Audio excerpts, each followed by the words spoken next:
Thanks for choosing this free Anfield Index podcast. If you'd prefer to listen to this or any of our other shows without adverts, then now's the time to check out Anfield Index Pro. With AI Pro, you can supercharge your entire listening experience. You'll not only get all of our podcasts without the ads, but you'll have them far faster with our quick publish feature available exclusively for subscribers. AI Pro also puts you in the heart of our sound studio, with an option to listen to many of our shows live and interact with the podcasters in real time as the shows are recording. Upgrading couldn't be easier. AI Pro is available on all popular podcast platforms, and we have our own apps for Apple and Android. Just head on over to AnfieldIndexPro.com and get started today. Hello listeners, I'm Mo Chatra, and welcome to another episode of Money Talks right here on Anfield Index Pro. And I have a very special guest for you for this episode of Money Talks, an individual that is a veritable authority on the economics of sport and particularly about football. He's an individual that has written various books, including Soccernomics, and on top of that, he's also a professor of sport management at the University of Michigan. So I'm delighted to welcome Dr. Stefan Szymanski onto Money Talks. How are you, Stefan? Hi, I'm very well. Thanks for inviting me. I think your audience might have been getting excited that they were going to get Simon Cooper there for a minute. So I apologize for anybody who's suddenly disappointed by that. No. We're more than delighted to welcome you onto here. And of course, you did co-author Soccernomics with Simon, didn't you? And you're on to, is it the fourth print of the book now? Yeah, no, it's been an incredibly successful collaboration. Well, actually, we have the 5th edition coming out for the World Cup. So we'll be in the shops, should be in October. And we've added 3 new chapters, completely revised, and discussion of data analytics in football and the impact of the European Super League, women's football, and a whole bunch of other things we've updated. So I'm very excited about that. Oh, fantastic! Really looking forward to reading all the updates to the book when that comes out in the autumn. Right. So I've got quite a packed agenda in terms of topics I'd like to discuss with you, and I'll just come on to those in a moment. But before I come on to those, can you just let our listeners know a bit about you in terms of your interest in the economics of sport and football in particular, and how that interest developed? Right. Yeah. So I did a PhD in economics at Birkbeck College in London many decades ago. And after that, early in the 90s, actually, I got interested in what football data could tell us about the performance of businesses. And those were the days when actually football was thought to be in rather difficult times, before the start of the Premier League, not long after the Hillsborough disaster. And actually what happened, so over the decade of the 90s, the perception of football and the fortunes of football changed completely.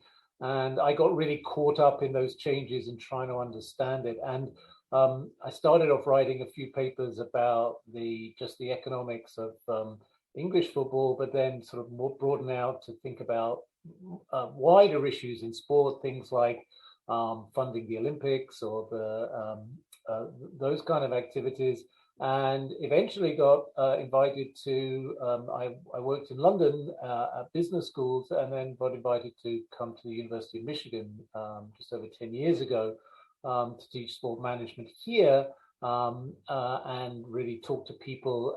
So a lot of that time is sort of explaining what is called here soccer to Americans and trying to get them to see how that differs from the business models that they're used to in baseball and American football and so on.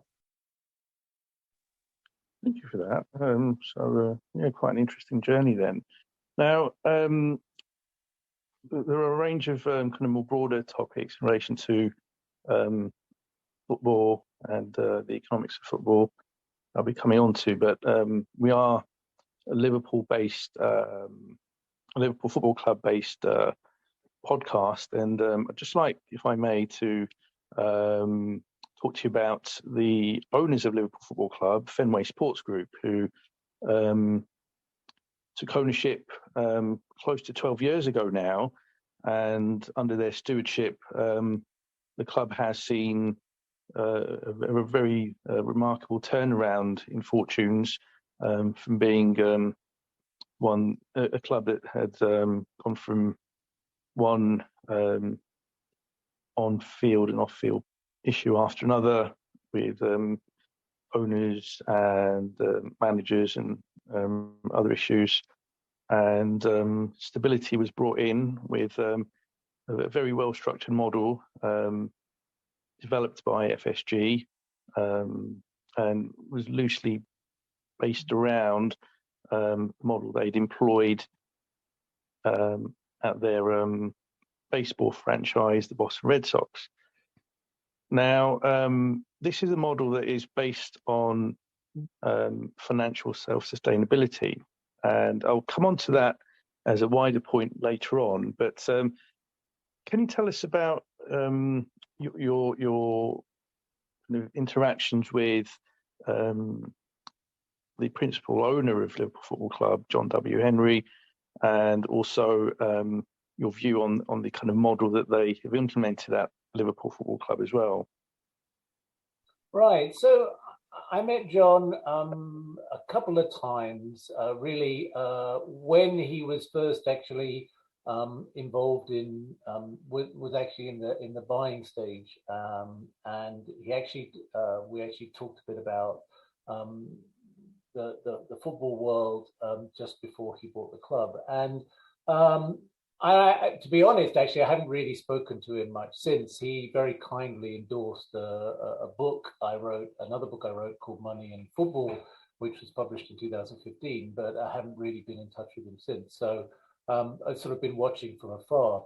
But, you know, I think, I mean, when you say a business model, I think, you know, John Henry's view of the world is pretty straightforward, which is that basically any kind of business activity depends on use of information, the efficient use of information, and that a lot of people are guessing at stuff which you can actually find out and know. And if you know, you're in a better position than if you're guessing.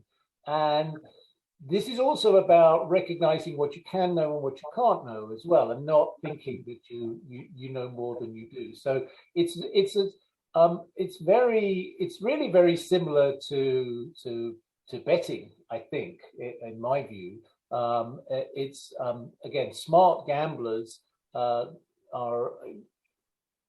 make sure they know what they're dealing with when they place a bet. They know as much detail as is possible to obtain, and then that you don't gamble on things you're unsure of. If you're not sure, then you don't do it. And so it's a very simple model, but I think one that he applied, becoming immensely rich in commodities trading, and then really applied to baseball, as you mentioned, with the Red Sox, where of course baseball is a sport which is very susceptible to statistical analysis.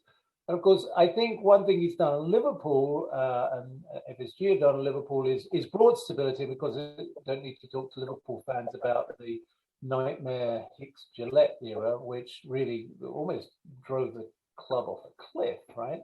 And just recovering and doing simple things right, and also, you know, riding the luck that comes your way. I think Liverpool have also had a good turn, some turns of good fortune along the way, as well as actually as well as good, solid management. Yes, and that kind of leads me very nicely into my next question, which is along a similar theme. Now, this is actually something I'll read to you as an extract from Soccernomics, and it relates to a club that operates in a not dissimilar way to Liverpool Football Club, which is the German juggernaut Bayern Munich. So the passage reads, Bayern is a marvellous self-sustaining debt-free business, but sorry, bear with me, but the point of a soccer club isn't to have nice accounts. After all, the club with horrible accounts survive too. The point of a soccer club is to win trophies, and then goes on to state from 1976 through to 2017, Bayern won the Champions League just twice. That's a meagre return for the biggest club of Western Europe's biggest soccer country. So, do you still kind of hold the same view in light of changes in the kind of economic landscape where football is concerned? Do you think that financial self-sustainability is all well and good, but it shouldn't be the end? It should be almost a nice to have, and the key criteria should always be about success. Well, I mean, Simon and I have been sort of fairly out on a limb on this, and I'll be honest, I don't think probably most of your listeners are going to disagree with what I'm going to say now, which is that financial sustainability is not a problem in football. I can already hear people gasping, sighing, saying, "What are you talking about?" And to which the point is that if you look at the English Football League tables in 1923, so 100 years ago, they don't look very different from the way they look today. And all of the clubs that were there in 1923 are still around today in one form or another. There's almost no other industry or business that you can say that of, right? And yes. So that football does not have a sustainability problem. Football is the most wonderfully sustainable activity. And the reason it's so wonderfully sustainable, there are several reasons, but one of the reasons is that we all love football, right? It's a passion for all of us. And that's really what sustains football, the passion of the fans. And I think what's happened, the problem is that fans have become increasingly anxious over the years about the possibility that their club might go bankrupt, then fold, and then disappear and cease to play football ever again. Mm. And that's a fear which is, the problem with that is that fear is not rooted in reality. It doesn't actually happen. What happens, football clubs go bankrupt, that is true. And there's been a lot of bankruptcy in football over the last 30, 40 years. However, in every case, the football club is revived in one form or another and continues to play. And so that worrying about bankruptcy and worrying leads you to, is misleading, because it then leads you on to saying, well, to avoid this fate, we must ensure that whoever owns the club is making money. And that's what the owners want you to think. They want you to believe that the club must be profitable, that it must be breaking even, it must be sustainable, because that way they can charge you more money, they can take bigger profits out of the business. So I think what's really going on is that there's basically a con that fans are being persuaded and being in some ways being terrorized into thinking that clubs must be financially stable, and that's actually contrary to the interests of the fans. What happens if you don't do that is that the owners start to compete against each other for success, and that's what we as fans want. We want to see them spending the money on players and not making profits for themselves. Yeah, and I have to say that I'm very much aligned to your view when it comes to this concept of self-sustainability from a financial perspective, because I think what the Liverpool owners have done a masterful job of is, especially given the owners that preceded them, is to convince large swathes of the Liverpool Football Club fan base that the club has to be run in a very careful way, and every decision has to be thought through in reasonable amount of detail, and careful due diligence needs to be applied. And as a result of that, over the last several years, compared to their rivals, Liverpool Football Club have spent comparatively little in by way of bringing players into the club. Now, granted, they've only just recently gone out and nigh on broken their transfer fee record with the signing of Darwin Núñez. Up until then, very little spend since 2018 compared to rivals. And surprisingly, a lot of Liverpool fans have been very accepting of that because of the narrative that we need to be very careful with our finances. We don't want to end up like find ourselves in the situation we were in back in 2009, 2010. And I think that if you look at other clubs such as Manchester United, Chelsea, even Arsenal, and their owners, and the fact that they've spent more, and yet fans have still been dissatisfied with the owners and their approaches to business, I think that it's very easy to argue that Fenway Sports Group in certain respects have had a bit of an easy ride of it. But also at the same time, they did do extremely well in appointing a truly bona fide top-class manager in Jurgen Klopp. Though I've made the argument that he's achieved success perhaps in spite of the FSG model run because of it. Yeah, I mean, one thing I would say is Liverpool, and I think this goes for the fans and the owners, you're in something of a sweet spot right now in the sense that the club is being very successful. You're very competitive. You're unlucky to miss out on 2 trophies this year. Luck had gone your way, you would have got at least one of them. And, that's all been achieved with a relatively restrained spending. I mean, not that actually restrained. Liverpool still spends an awful lot of money. So it's not as if it's not that it's not. I would say it's not an Arsenal situation, for example, where the owners seem completely reluctant to invest in players and the club's suffering in its status as a result. So I think Liverpool's in a sweet spot at the moment. The concern, obviously, is if there was a run of bad luck for the club and things didn't started to go a little bit worse, would the money be forthcoming? And again, it might be that FSG would recognise that they have to do that. I mean, I think they have been fairly smart so far, and so it's possible that would be okay. But if they did start to say, "Oh well, no, we can't spend money," then that would be a problem.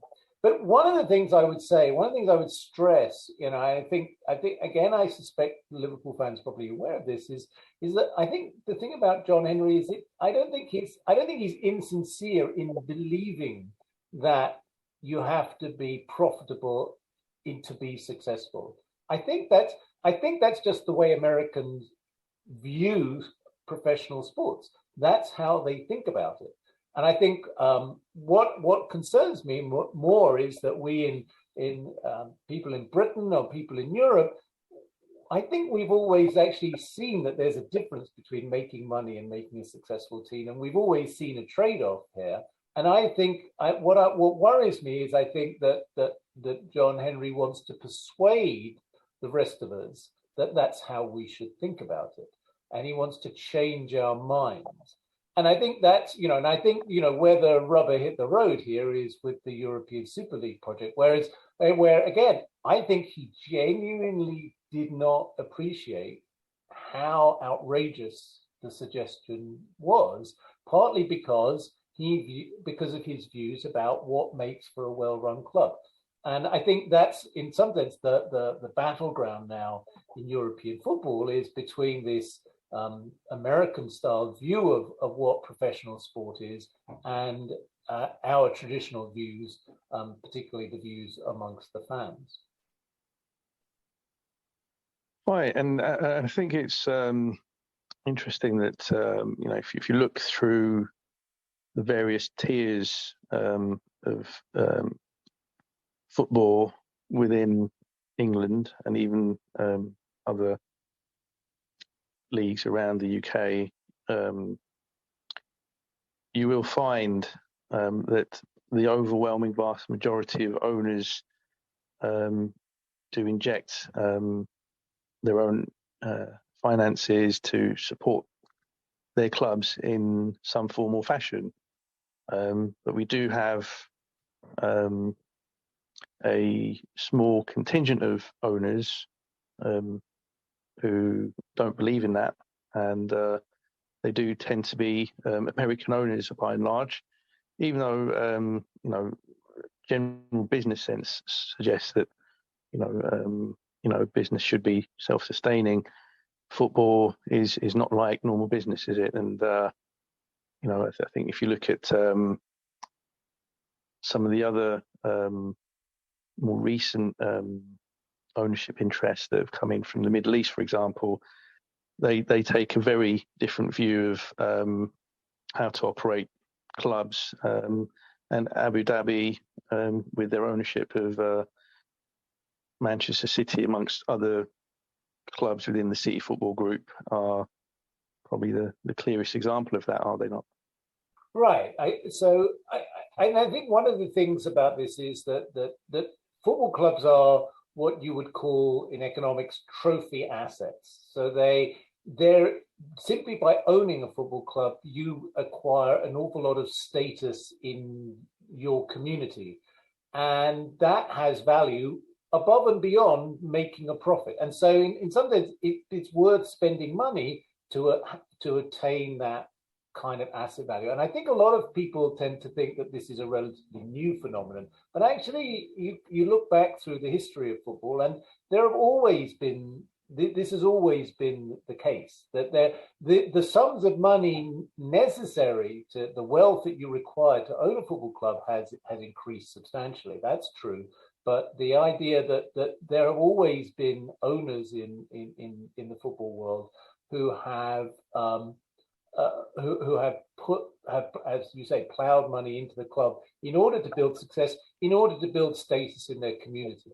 And I think the other sort of issue in European football, which I think divides a lot of fans, is whether this ownership model is the right one, or whether we should have a model where fans control the clubs, along the lines of the German 50+1 rule. And I mean, I will say that I'm sort of agnostic about this. I think there's a lot to be said for a fan ownership model in football. But one thing that you won't get with the fan ownership model is the kinds of injection of capital into the game that we've seen from some of these trophy owners. And I think it's worth bearing in mind that a lot of the improvements in quality in football in the last 30 years, and anyone like me who's old enough to remember what football was like 40 years ago, has to recognize that there have been vast and substantial improvements, particularly in England, that a lot of the funding for those improvements actually came out of trophy owners putting their money into building a name in the community. So I think there's a tension there about the way forward here. Yeah, quite. And I think that some of that was certainly came to the fore when news broke some 15 months ago about the ill-fated European Super League concept that you briefly mentioned earlier. So just over a year on from that short-lived concept, and the fact that it barely got off the ground before it met its demise. Do you think there is any lasting impact from that episode which could shape the direction of football at its kind of highest level amongst the superpowers? You know, your Spanish giants, Barcelona, Real Madrid, Manchester United, etc., etc.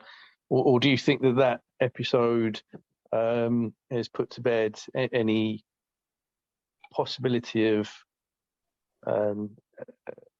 any incarnation of that concept emerging again in the future? So I would. It has not gone away. That issue has been with us since. It's really been with us since the 1980s, and it's not gone away just because of the outrage that was manifested at the time. I think there is always going to be a commercial logic to creating a closed Super League. Don't never forget the major leagues in the United States, the NFL, Major League Baseball, the NBA, these are incredibly profitable leagues. They're organized on this principle that you have a closed membership of elite teams that dominate the sport completely. So that model works, it's viable, and so there will be people with money, there will be investors who will want to try to push such a reform through.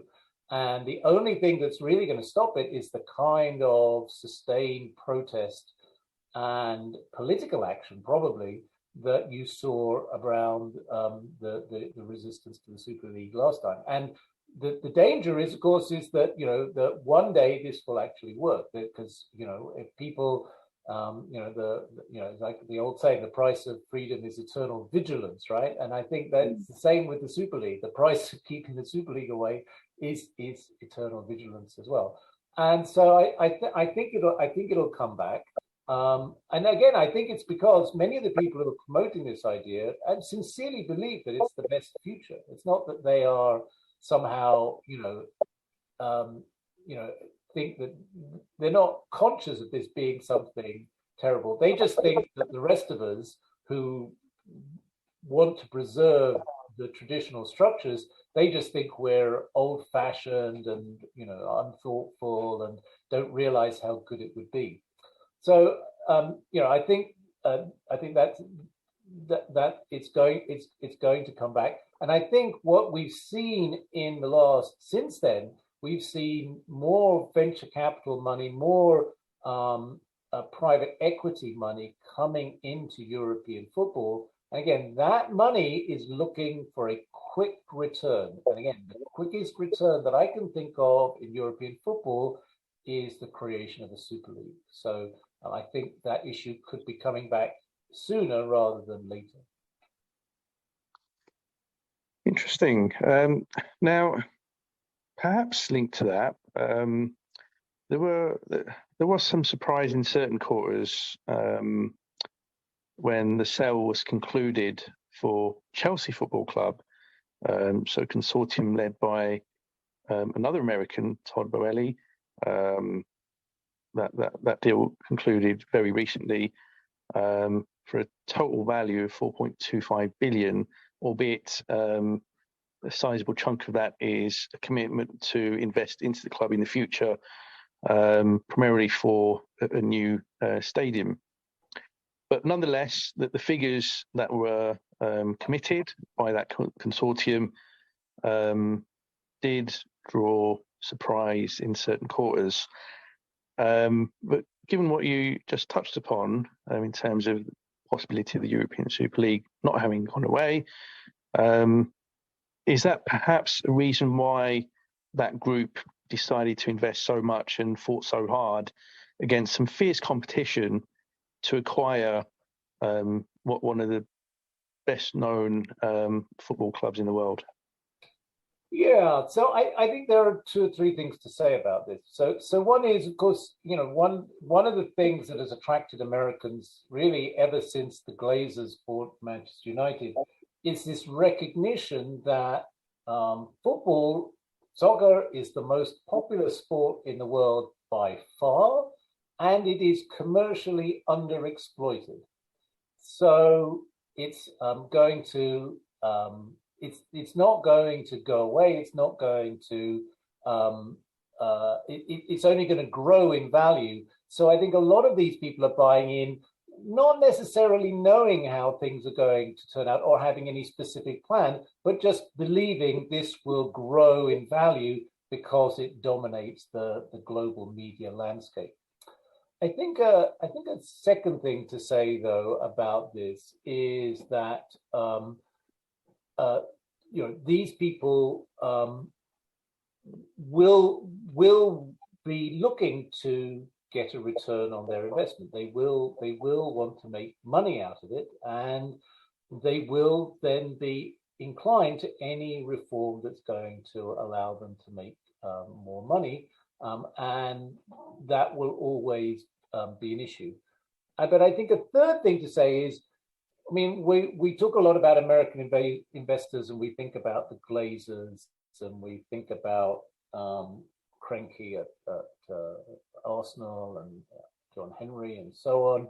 And we also, with the tendencies to forget that there have been quite a few American investors who have had to walk away with big losses, and I think that's another issue to be aware of.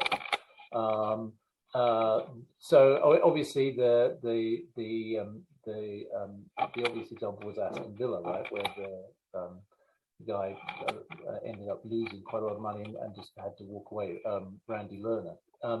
And so, it's not that there's nothing magical about this, about American investors and their ability to make money out of these investments. I mean, some of them fail as well. So I think these are sort of some of the things to bear in mind when thinking about the role that foreign investors are playing in this. And I guess that one of the factors that prospective owners look at when it comes to certainly the Premier League is the subject of broadcast rights, and perhaps that is one area that these owners, or prospective owners, I should say, feel that maybe the Premier League hasn't yet optimised its earnings potential on the broadcast rights front. And we did see an appreciable increase in the deal with NBC, where that was extended through to 2028. And I think there were one or two other deals that have also been secured overseas, which has meant that I think overseas broadcast rights are now exceeding domestic broadcast rights. And do you think that is an area that it is subject to significant growth, or do you think there might be a bubble that exists there that might be on the verge of bursting? Well, whenever people say bubbles in football, it's always, I mean, I ever since I started doing research on football, people have been asking me whether the bubble is going to burst. And so 30 years on, I mean, I guess it could be, it's probably going to be true one day. And certainly, I think I would suspect that the growth of broadcast rights is going to be at least delayed for some years at the moment because of the consequences of COVID and the financial problems that the football clubs have. I mean, one of the issues is, a lot of there's a black hole, a financial black hole in a lot of European football at the moment, and I think how that unwinds is going to be interesting. I mean, that's one of the things that's brought in a lot of this new investment, this sort of the private equity investment into European football, is the very fact that many of the clubs need an injection of capital, and that's where it's going to come from. But I think the question is really not so much whether the broadcast rights are likely to grow in the future. It's what platforms are viewers, fans going to watch games from. Mm. So for example, over here in the US, Major League Soccer's just signed a deal with Apple TV to sell its entire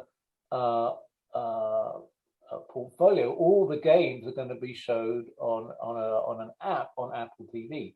Now, I'm not sure that's the smartest deal I've ever seen.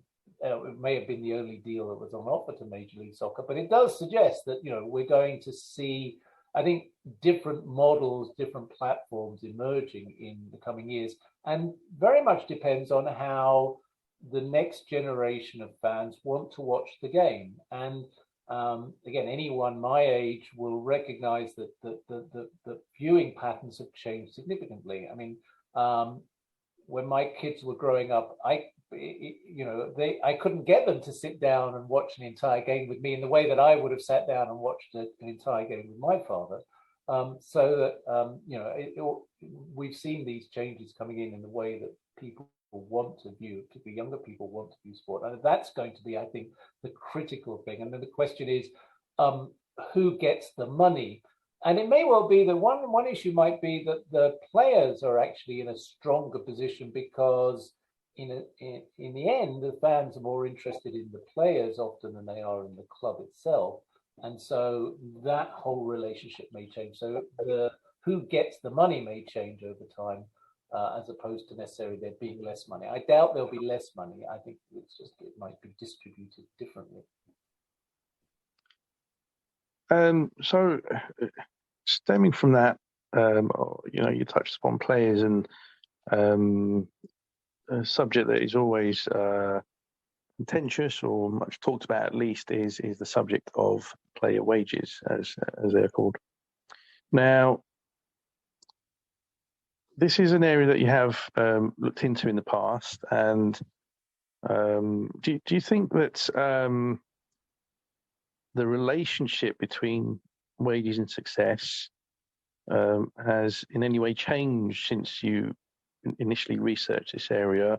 You still think there is a correlation between the wage bill and success, or is it perhaps more closely linked now to spend on transfers? Do you think there's been any shift on that front, or do you think it's pretty much the same now as it was when you first looked into this area? Yeah, it's a great question, actually, because I would say one of the few constants in my life in the last 30 years is the pay performance relationship in football, particularly in English football. And basically, it's barely changed. The relationship looks almost exactly the same today as it did 30 years ago. I would say, and the reason is, and I think the important question to ask is why? Why would that be true? To which I think the answer is that ability of players is more or less self-evident. We know who the good players are. No, I mean, if we ask fans to list the top 10 players in the world, the same players would crop up over again. You get a little bit of variation, and player at number one might be player at number three for somebody else, but by and large, that ranking is pretty clear in everybody's minds. And that means that when it comes to negotiating wage, there's really not really much of an argument to be had. The player wages really reflect your standing within the club, and that's why player wages really reflect success to that extent. It's not that you pay people and therefore because they're being paid a lot of money they play well. It's that if you want to hire this player, you're going to have to pay the going rate, and the going rate is very well known because your status and ability are very well known. So I think that's it's been one of the constants, as I say, in my research career, and I think it's as true today as it ever was. So credit to our colleague on Anfield Index Pro, Dan Kennett, for that question. But then a follow-up question to that is around incentivization with player contracts, where some clubs will offer players more by way of guaranteed weekly salary, whereas other clubs will have a different structure in place, which places a greater emphasis on bonuses. And Liverpool Football Club is one such club that about 8 to 9 years ago moved to more incentivized contracts, which placed a greater emphasis on bonus payments. So again, what are your views about clubs that kind of look to have perhaps lower basic wages and heavier incentivization? Do you think that makes a substantial difference in terms of performance and ultimately outcomes on the pitch? Well, that is a wonderful question to ask me right now, because I've just finished writing a paper on precisely this issue. What I do in the research paper is to estimate the impact of luck on wages. So one way to think about this is, and this is a subject that is right at the core of economics, and people have been writing about this issue in economics for the last 30, 40 years. In fact, in many ways, if you listen to things, a popular view of economics today is that economics is all about incentives. You'll hear people say that a lot. And that's a lot to do with this idea that in order to get people to perform, you need to pay them for their performance. And a lot of that comes out of, if you don't pay the performance, they won't try. If you just say, well, I'm going to guarantee you a wage, what's the point of making any effort? And most of us in our employment situation, whether if you work in an industrial situation or if we're working in an office, we're all aware that it's very hard for our employers really to pay, to actually have a very clear idea of what we're doing hour by hour during the day. So if they just pay us a fixed wage, then there's a risk that we might not do anything.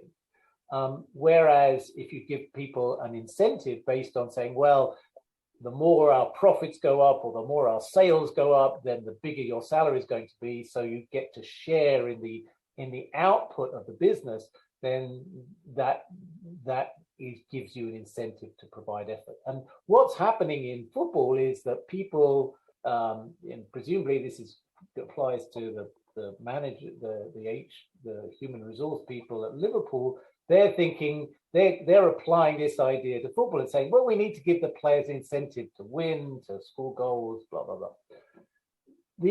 So one way to see whether that works or not then is to see the extent to which you have these incentive payments is to look at luck.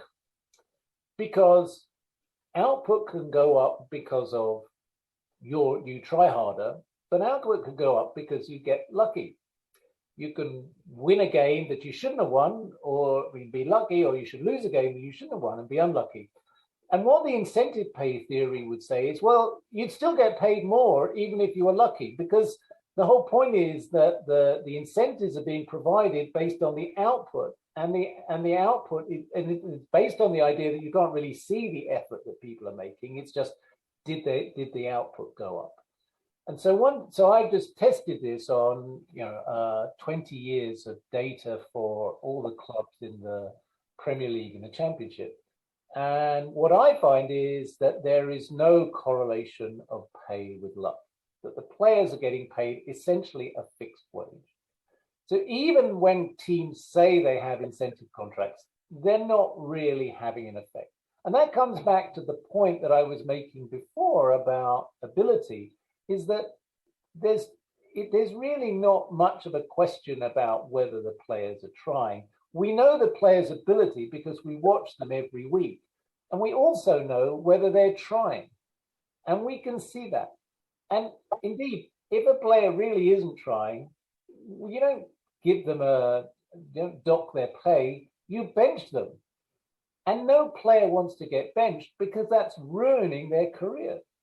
So players have a huge amount of intrinsic motivation to begin with. These are some of the most highly motivated people in the world. After all, it takes something pretty special to get to play in the Premier League. But second, they have real career concerns if they don't put it full effort in. It's that might ruin their career because they get a reputation for being, for coasting.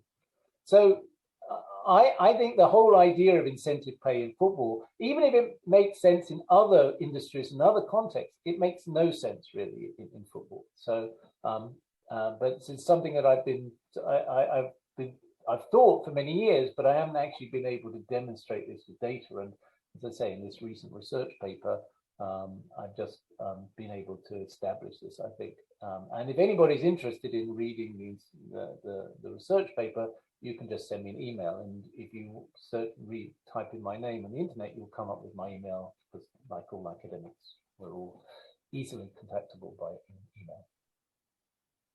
Fantastic. Well, I think there will be a fair few listeners that might well take you up on that offer, because certainly at this moment in time, one of the hottest subjects amongst Liverpool fans is the contract situation relating to the club's star player, Mo Salah. And a lot of the discussion revolves around the fact that though the club does pay the player extremely well, that is with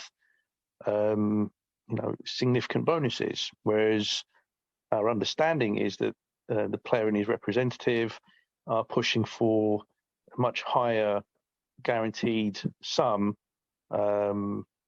and I think that is why there is a standoff of sorts between club, player, and an agent. And the whole conversation around, well, should we pay Salah a larger guaranteed sum per week, is one that rages on social media. Some fans think that the club should move to that to retain their best player. Others feel that FSG should rigidly maintain the wage structure they have in place. But that is certainly a hot topic and has been for a while. And as I say, I think there'll be a few listeners that might be very interested in what your research paper has to say on that subject. So just my penultimate question relates to a related development which we've seen over the last 15, nearly 20 years, which is the rise of analytics and data to inform decision-making within football clubs. So how do you think data analytics has changed the way football economics has evolved over recent years? Do you think it has had a significant impact, or not so much? And do you think it will play a bigger role in the way in which clubs operate in the future? I think it's certainly had an impact, and I think in any sport, you will see the more information that teams and players can gather about their performance, the better off they're going to be in the long term. So I think it's a sort of a fairly natural process. And I mean, we talk about it as a data analytics revolution, and it is in many ways connected to the fact that at the same time we've been, the dramatic increases in the power of computing and the wider availability of data by the internet has enabled us to make step advances in our understanding about what's going on. But that said, I think one can overstate the significance. So, and I think the one obvious case is whenever you think about this, you should always try to think about, like in Sherlock Holmes, the dog that didn't bark. So, if data analytics was so central, you'd have thought that it would have played a big role in the story of Barcelona's rise and dominance in the early 2010s, late noughties, and the continued success of someone like Pep Guardiola you'd have thought that would have played a role. And I've asked Simon about this because he wrote a book. He published a book just recently about Barcelona. And one of the things he says is, there's absolutely no hint of any significant reliance on analytics at Barcelona. It's never been the case. And, the La Masia and all of that never was about analytics. So that in some ways, the most important development in the way that football is played, tiki-taka is sort of the most important in development in recent decades. That's got nothing to do with analytics. So I think in that sense, I think what one can overstate it. But I don't want anyone to sort of take that to say that I don't think it's important. I think it has played a role. I think probably, in fact, the biggest impact so far has not been so much in terms of strategy and the way the game is played, but in terms of managing fitness and ensuring players are at peak level. Because I think there are a lot of things that are measurable about athletic condition and athletic conditioning, which data can help us with, and that's really, I think, the biggest part of it. Okay, thank you. And just a final question, which is from one of our subscribers, Nizami, and he asks a question in relation to what he states as a direction of travel of players running down contracts, and what he feels is a trend of that becoming increasingly common. And do you think football clubs, in terms of how they operate in their financial models, are geared to losing players essentially for free when players run down their contracts and then move on to other clubs? And do you think clubs can perhaps put measures in place to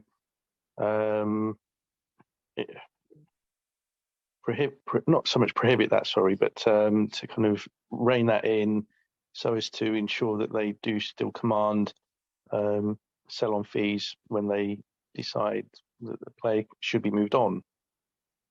Well, so now I'm going to say something else that will horrify a large number of fans, which is, I think the transfer system should be abolished.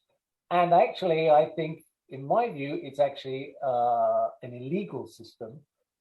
It's contrary to the competition law, as I understand it, in the UK and European Union, and it should be done away with. And I think clubs would be fine if there were no transfer system. I don't think it would make any significant difference. And again, I've written about this quite a lot, and I know fans have a lot of arguments that they raise against me. It usually gets a very heated argument, but trust me, I have thought about it in detail. You might not agree with me, but I can marshal quite a lot of facts in support of this position.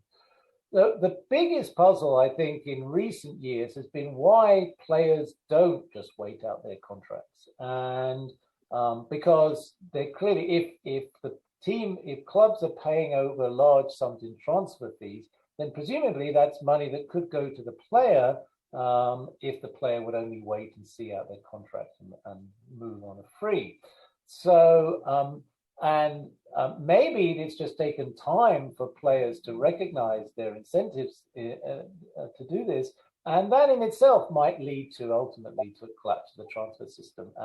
But again, I'm here to say that I do not believe that football would be significantly adversely affected if the transfer system collapsed. And actually, I think that would be a good thing.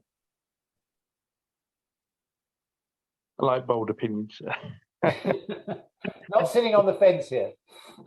Absolutely, yeah. No, I think you make a very, very good point there. And I do agree that I think the system is, well, for want of a better phrase, broken to some extent, and at least requires significant reform, if not scrapping altogether. So, again, preaching to the converted on that point too. Right, so that brings us to the end of what I think has been a very fascinating, thought-provoking discussion. I'd like to thank you immensely, Stefan, for joining us and sharing your views and your analysis as well that you've undertaken over years with our listeners. So for those who aren't aware, can you just let our listeners know where they can find you on social media, and remind us once again about when the 5th edition of Soccernomics will be released? Right, no, thank you. And yes, it's been a real pleasure to be with you today. So I have a Twitter account at SSZZY,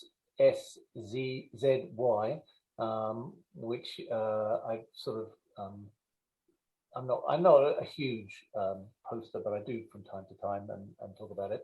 And then if you want to, if you want to see the paper, you can just email me. And if you want to find my email, you can just find me at the University of Michigan. You just type my name into the web and it'll come up my email address at the University of Michigan. And then Soccernomics, I will say, since some of your listeners might actually be interested in cricket, so I actually have a book, Crickonomics, which with Tim Wigmore, the cricket journalist, which came out last month. But the 5th edition of Soccernomics with Simon Cooper will appear in October with 3 brand new chapters, which we're very proud of. So we hope to keep this the book going for a few more years. And evolving our views as football changes over time. Terrific. So I'd certainly urge all listeners to make the effort to buy the book when it comes out in the autumn, and also for those that are interested in the research paper, do drop Stefan an email, and he'll gladly oblige with sharing that paper. So, and I'll certainly be one of the people that will be emailing you in the coming days. Great, wonderful. So, once again, thank you so much, Stefan, and thank you, listeners, for joining us on this episode of Money Talks. I'll be back again very soon with a guest that we've had on before. And that will be to talk about the subject of Liverpool Football Club's commercial activities. And that's certainly another hot subject amongst many of you. And that's something I'm very much looking forward to, by welcoming Alex Miller from FC Business and the Mail to talk about that very wide-ranging subject when it comes to sponsorship deals, the potential for Liverpool to be signing its next shirt sponsorship deal with potentially a cryptocurrency-related company, some of the ramifications involved in that, the expansion of Anfield, and plenty more besides. So that is coming your way very, very soon. But until next time, up the Reds. We hope you enjoyed listening to this Anfield Index show. Please be sure to subscribe to our channel so future podcasts find their way to your device automatically. There's nothing quite like fan engagement, and we'd love to know what you think of anything discussed on this show. The best way to get in touch is over on our free Discord community, where both podcasters and listeners debate the hottest LFC topics 24/7. Sign up free now at AnfieldIndex.com/Discord. You won't regret it. You can also follow us on Twitter at Anfield Index, and find us on Facebook by searching for Anfield Index. Oh, and before you go, we'd love it if you could leave us a 5-star review on your favourite podcast app. It only takes a couple of seconds, and it means the world to the people who create these free shows.